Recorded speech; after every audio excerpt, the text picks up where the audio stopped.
자, 제가 이제 중산층이나 양을 가지고 이제 한번 들어왔다고 생각해 보세요. 그럼 어제 자, 제사장이 다 검사하죠? 다 검사해요. 자, 그러면 그런 걸 가지고 안으로 들어옵니다. 이제 성막 뜰문 안으로 이제 들어와요. 자, 들어와서 어디에서 잡냐? 하나님이 북편에서 잡으라고 했어요. 북편. 예.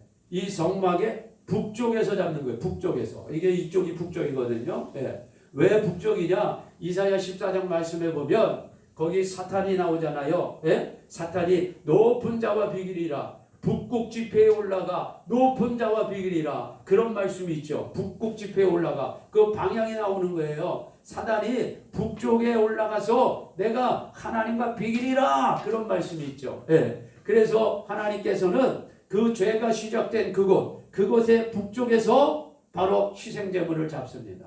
자, 이걸 잡는데 방법이 있어요. 방법. 그냥 잡는 게 아니에요. 자, 먼저 죄인은 양의 머리예요, 머리. 왜? 머리가 주인이기 때문에.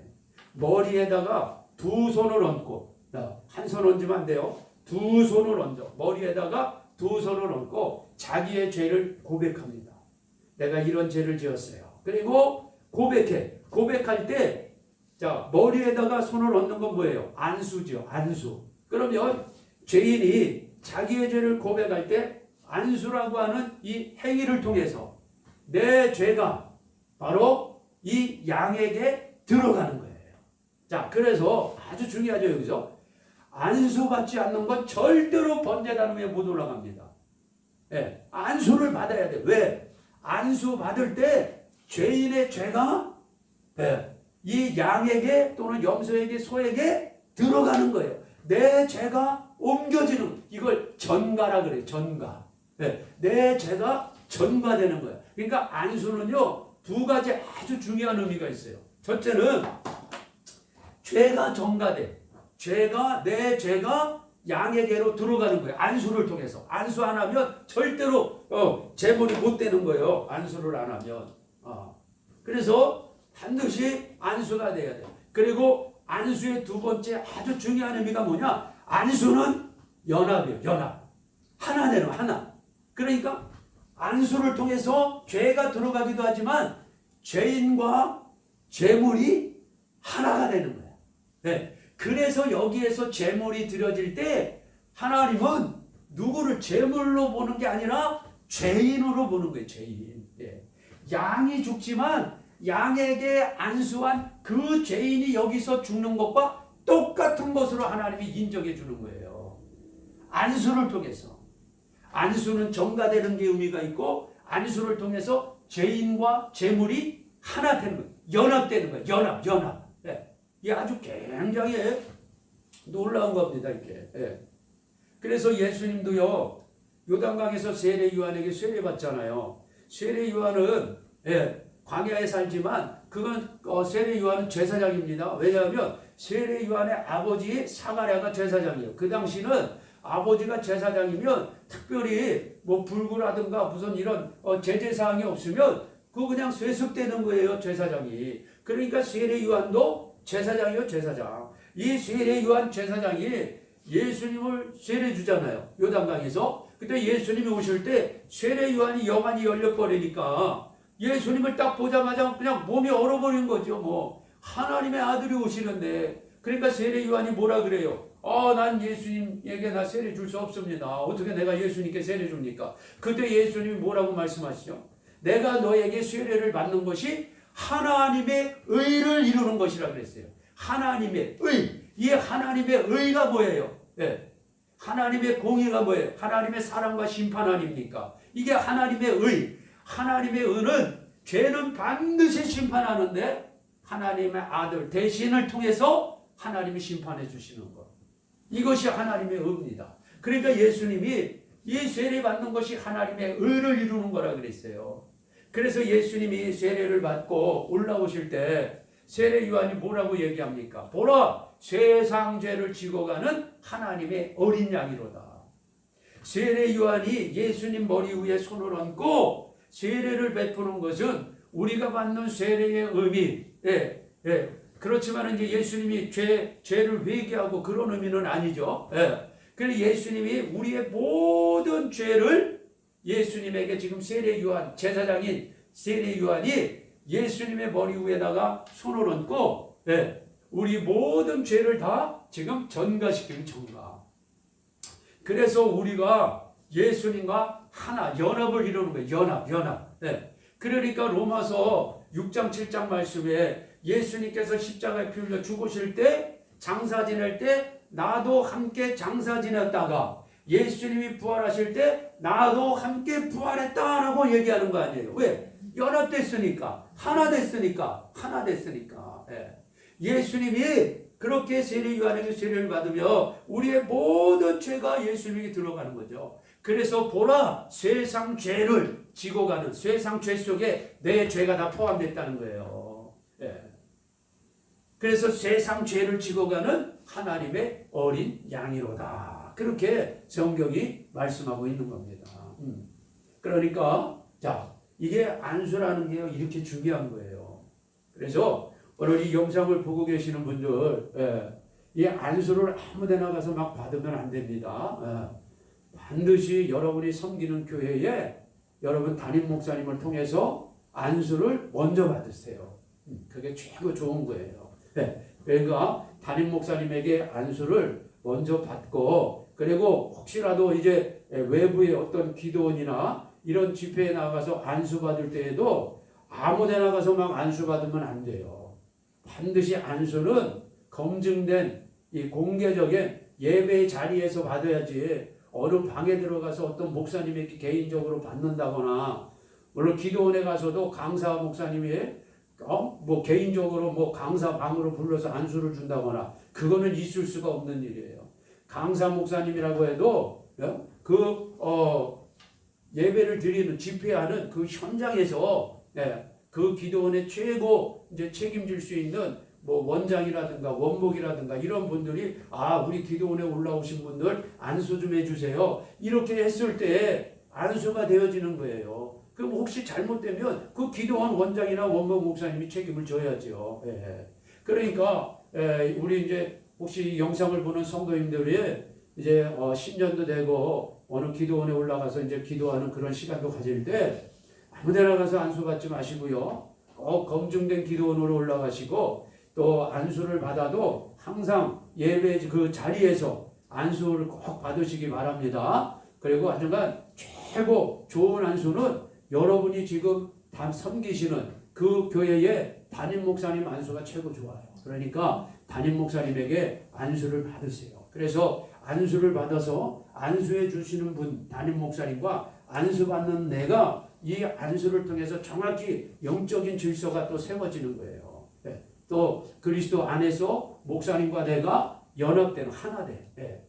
그래야 여러분 담임 목사님을 통해서 말씀으로 은혜 받고, 또 그 교회에서 충성하고, 또 하나님이 그런 자들에게 하나님이 복을 주시는 거 아닙니까?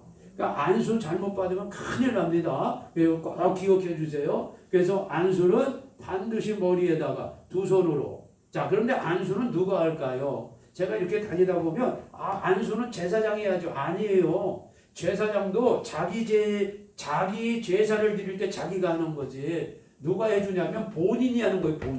본인이 해야 본인 죄가 들어가지 제사장 대신해 주면 되겠어요? 아니죠. 자, 반드시 안수는 재물을 끌고 온 죄인 본인이 하는 겁니다. 그래야 죄가 들어가죠. 자, 그래서 안수가 끝나면 어떻게 해요? 이놈을 잡아야죠. 자, 잡는 것도 또 누가 잡냐? 본인이 잡아요.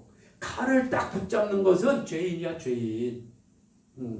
그러면 제사장들은 뭐하냐? 옆에서 도와주는 거예요. 양과 염소를 잡을 때는 11명의 제사장이 도와줘요. 소를 잡을 때는 이게 크니까 11명 가지고는 안 돼. 그래서 23명이 도와줘요. 23명이. 그래서 자, 번제 같은 것은요. 번제 같은 것은 가죽과 그리고 이 배설물을 다 불태우고 나머지 다 제사 드리는 거거든요. 근데 번제에 드릴 때는 양으로 드리면 11명의 제사장이 그 양을 다 제사 드린 다음에 이 가죽 있잖아요. 이 가죽. 이것을 삥 둘러서서 제비를 뽑아 가져가는 거예요. 여러분, 예수님이 십자가에 피 흘려 죽으실 때 예수님의 겉옷을 로마 군사들이 어떻게 해요? 제비 뽑아서 가져가잖아요. 이게 시편에 다 나오는 말씀 아닙니까? 그러니까 하나님은 이 제사에 가죽을 제비 뽑아서 가져가는 것을 장차 예수님이 십자가에 피워 죽으실 때 예수님의 옷을 제비 뽑아서 로마 군사들이 가져가는 것을 미리 하나님이 다 보여주시는 거죠. 참 이거 얼마나 놀랍습니까? 참 기가 막힌 말씀들 아니에요? 예. 그래서 죄인이 칼을 딱 잡고 이제 목을 찔러서 죽이죠. 예. 그러면 여러분 이게 뭐 전문 도살꾼도 아니고 말이죠. 이게 양과 이거 염소, 만약에 소를 잡는다, 송아지를 잡는다, 이게 보통 힘든 게 아니죠. 그런데 하나님은 본인이 직접 잡으라는 거예요. 어려운 일을. 왜 그랬을까요? 너 죄 때문에 이 양이 죽는구나. 너 죄 때문에 이 염소가 죽어. 너 죄 때문에 이 송아지가 죽어. 죄의 삭은 사망이다. 그러니까 죄라는 것은 반드시 사망을 가지고 오는 거니까 죄 짓지 말라는 거예요. 죄가 이렇게 무섭다는 거예요. 하나님께서 우리가 회개하면 죄를 용서해 준다고 우리가 죄를 쉽게 생각하고 죄 지으면 큰일 납니다. 죄의 삭은 사망이에요. 물론 예수 그리스도의 피값으로 우리가 뭐 실수 한 번 했다고 지옥 가는 건 아니지만요.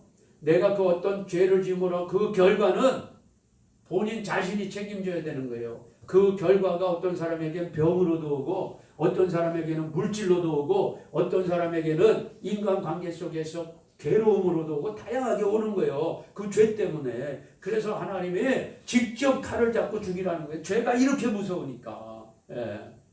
이제 우리 어제 송구용신 예배 드리고 이렇게 말씀드리면서 내 심령의 성막을 다시 세워나가면서 말이죠. 순간순간 죄가 발견될 때마다 미루지 마시고 즉각 회개하시기 바랍니다. 그리고 같은 죄를 반복해서 지으면 안 돼요. 그리고 하나님이 용서해 주신다고 너무 쉽게 죄에 넘어가면 안 되는 거예요.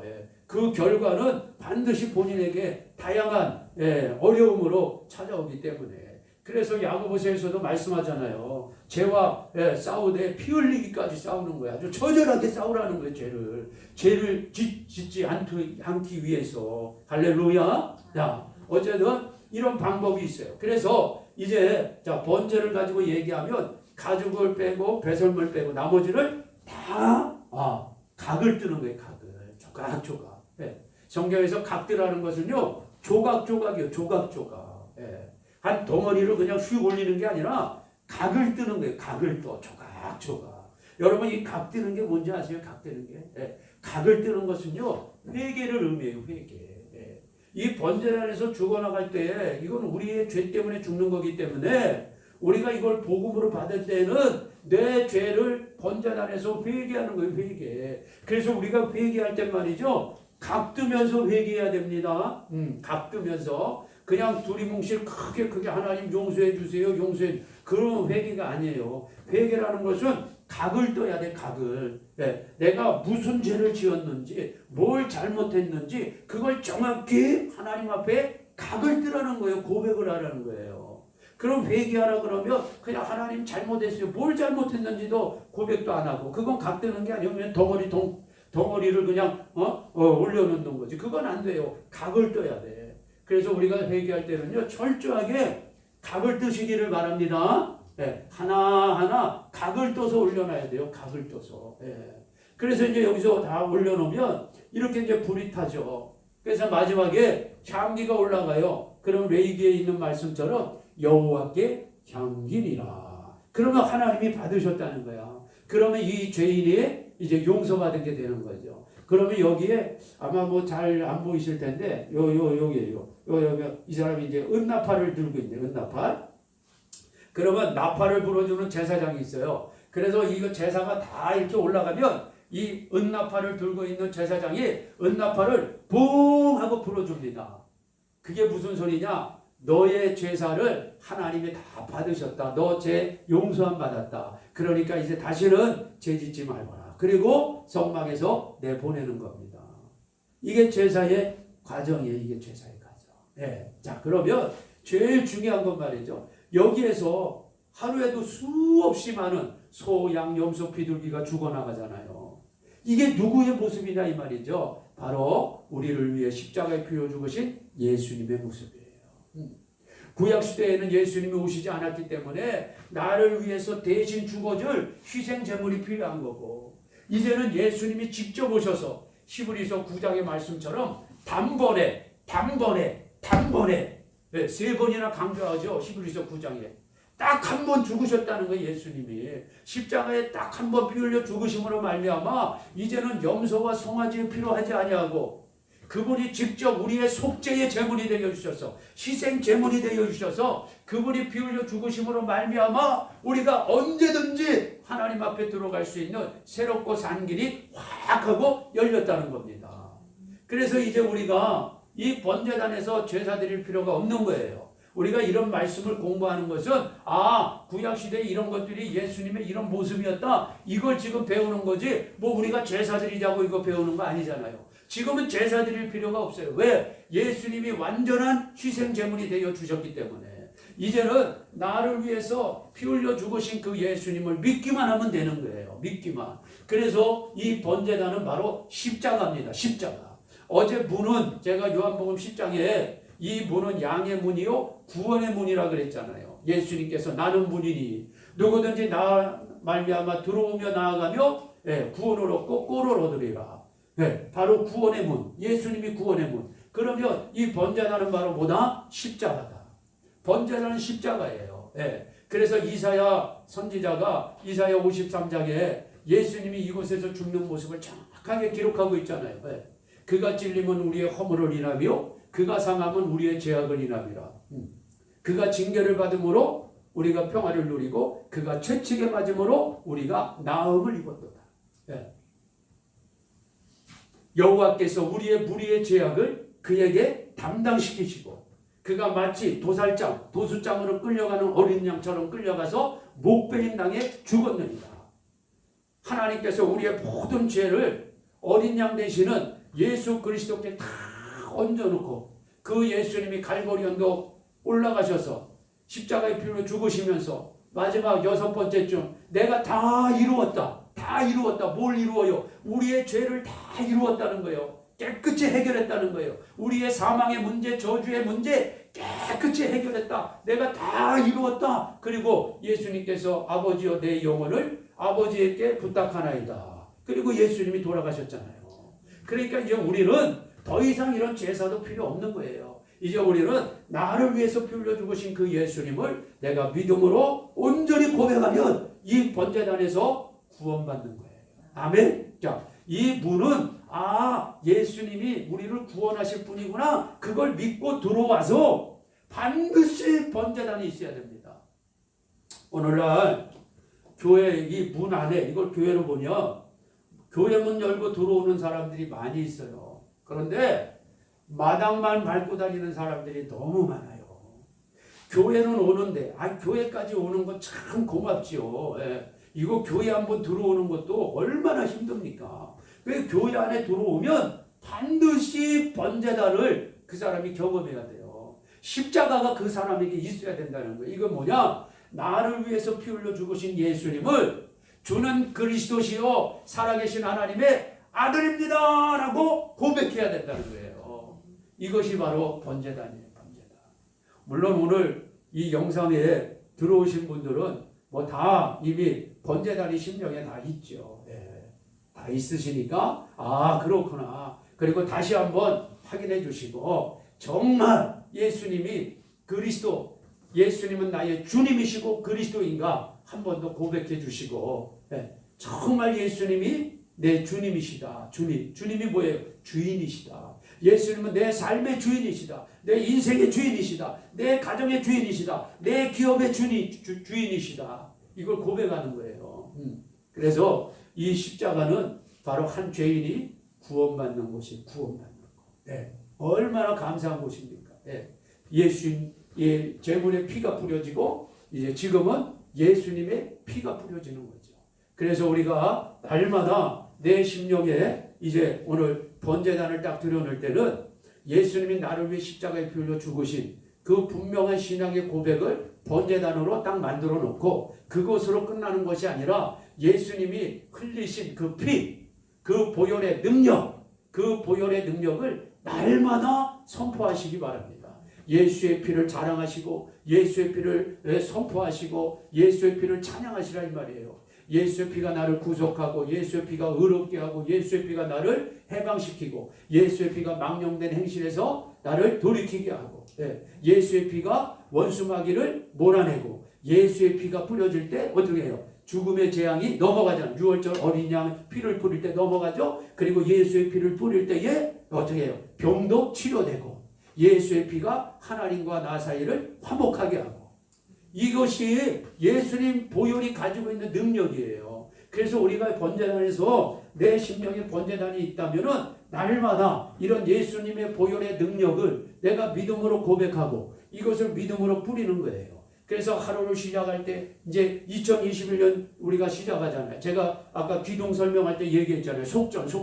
그게 뭐예요? 예수의 피잖아요. 속전이 있는 자에게는 어떻게 연병이 물러가게 해준다고 말씀했잖아요. 그러니까 이런 코로나 시대에 하루하루 살면서 하나님 오늘도 예수님의 보혈을 뿌립니다. 내 삶에 뿌립니다. 우리 자녀의 학업에 뿌립니다. 내 남편 출근길에 뿌립니다. 또 우리 자녀들 출근하는 길에 뿌립니다. 내 사업에 뿌립니다. 우리 교회에 예수님의 보혈을 덮어주옵소서. 그래서 보혈을 덮고 보혈을 믿음으로 뿌리는 것은 이 보혈의 능력을 선포하는 거라 이 말이에요. 그러면 그 보혈이 뿌려진 곳곳마다 보혈은 뭐예요? 생명이잖아요. 생명. 모든 육체의 생명은 피에 있느니라. 예수의 생명이 이 피에 있단 말이죠. 예수님의 생명이. 예수님의 생명이 예수님 자신 아니에요. 그러니까 피가 뿌려지는 곳마다 선포되는 곳마다 예수님의 능력이 예수님의 역사가 그 기업의 현장에서 직장에서 가정에서 교회에서 자녀들의 삶 가운데서 충만하게 드러나게